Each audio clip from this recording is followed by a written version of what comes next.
শুনিছো মুখ্যমন্ত্ৰী মহোদয়ে কোৱা মতে যে PM কিষাণত যিখিনি হিতাধিকাৰীয়ে মানে এক্সেছ পাইছে বুলি কৈছে সেইসকলক আইনী ব্যৱস্থাত আনিব লাগিব, পুলিচে ধৰিব।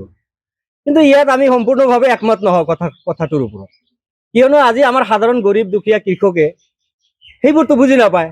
চৰকাৰে আঁচনি দিছে, কাগজ লাগে, কাগজ পাতি ডকুমেণ্টছ কি লাগে দিছে, সেই কাগজ পাতিখিনি অনুযায়ী চৰকাৰী বিভাগীয় কৰ্তৃপক্ষ বা পোৰ্টেল বা চৰকাৰৰ চিষ্টেম সেইখিনিয়ে চালি জাৰি যদি হিতাধিকাৰীয়ে মানে সঠিক হয় তেনেহ'লে একচেপ্ট হ'ব, আৰু যদি হিতাধিকাৰী তথ্য পাতি সঠিক নহয় তেনেহ'লে ৰিজেক্ট হ'ব। এইটো প্ৰচেছত যাব লাগিছিল, কিন্তু সেয়াটো হোৱা নাই মুখ্যমন্ত্ৰী মহোদয়ে কোৱা মতে। তেনে ক্ষেত্ৰত মুখ্যমন্ত্ৰী মহোদয়ৰ মানে বিভাগীয় কৰ্তৃপক্ষৰ গাফিলতি, পোৰ্টেলৰ গাফিলতি, চিষ্টেমৰ অভাৱ, পোৰ্টেলৰ যিখিনি চেঞ্চিয়াৰিটিভলি কৰিব লাগিছিল সেইখিনি কৰিব পৰা নাই। ইয়াৰ কাৰণেতো আমাৰ হিতাধিকাৰী বা সাধাৰণ খাটি খোৱা জনতা বা কৃষকসকলে দায়ী নহয়। স্পষ্ট কথা, আমাৰ কৃষকসকলে কি বিচাৰে? চৰকাৰৰ আঁচনি বিচাৰে।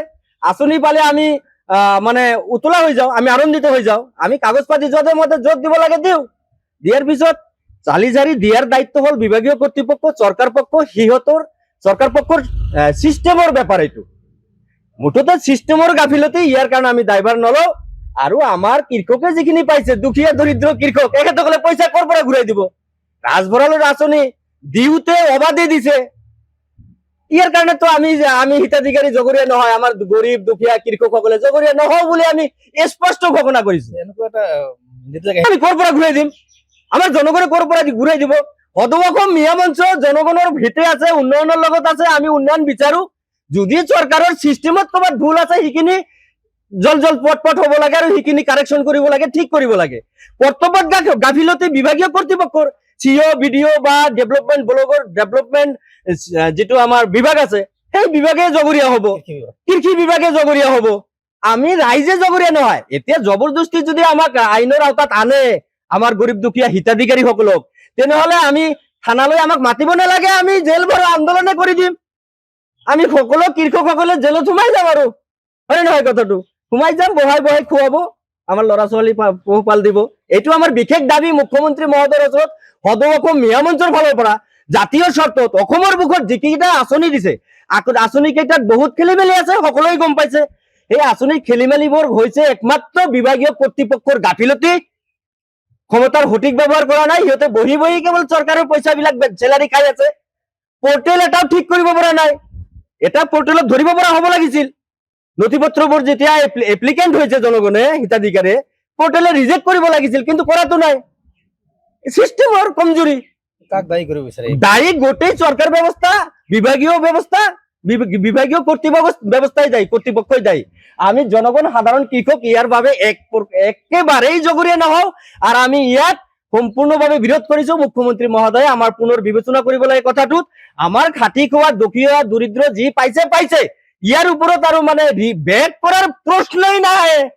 আপুনি দিছে বুলিহে আমি পাইছো, আপুনি দিওঁতে ঢালি দিছে, গুণা বাছা নকৰি দিছে।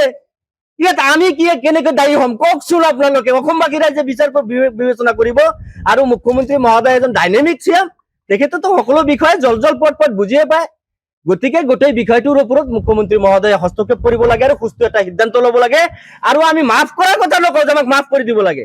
যিকেইটা সঠিক চালি জাৰি ৰাখক, বাকীবোৰ কাটি দিয়ক, আমাৰ আপত্তি নাই। যিজন ব্যক্তি যোগ্য নহয় হিতাধিকাৰী, সেইবোৰ কাটি দিয়ক। কিন্তু আমি পানিচমেণ্ট পাৱাৰ বিষয়ে নহয়। আমি কিয় পানিচমেণ্ট পাম? আমি পানিচমেণ্ট ল'ব নোৱাৰো, স্পষ্ট ঘোষণা কৰি দিছো সদৌ অসম মিঞা মঞ্চৰ ফালৰ পৰা। ইতিমধ্যে জিলাই ঘোষণা কৰিছে যে কিছুমান মাটি নোহোৱাকে পাইছে। মাটি নোহোৱাকে কেনেকে পাইছে? মাটি নোহোৱাকে পোৱা নাই। ভুলখিনি ক'লোৱেই, ভুলখিনি যদি পাইছে সেই ভুলটোতো কৰ্তৃপক্ষৰ। মাটি নোহোৱা মানুহক কিয় PM কিষাণ দিলে? পোৰ্টেলে কিয় একচেপ্ট কৰিলে? মুখ্যমন্ত্ৰী কিয় একচেপ্ট কৰিলে? আমাৰ কৃষি বিভাগীয় কৰ্তৃপক্ষই কিয় গ্ৰহণ কৰিলে? তাতে সিহঁতে জবাবদিহি হ'ব, জগৰীয়া সিহঁতে হ'ব। এতিয়া আমি আগৰে পৰা আহ্বান কৰি আহিছো, যিবোৰ আঁচনি আছে আঁচনিবোৰ গাঁও সভাৰ জৰিয়তে জল পট হ'ব লাগে। 4টা আঁচনি আমাৰ ঘোষণা আগৰ পৰাই আছে সদৌ অসম মিঞা মঞ্চৰ ফালৰ পৰা। Arunodoi, PM Kisan, ration card, Nijut Moina আঁচনি, ঘৰ, সকলোবোৰ বস্তু গাঁও সভাৰ জৰিয়তে জল পট হ'ব লাগে। যাতে কোনো ধৰণৰ চিষ্টেমত খেলি মেলি থাকিব নোৱাৰে আৰু চিষ্টেমত খেলি মেলি থাকিলে চিষ্টেমেই দায়ী হ'ব। যিকোনো খবৰৰ বাবে যোগাযোগ কৰক 7099017330 লগতে 7099017110 নম্বৰত।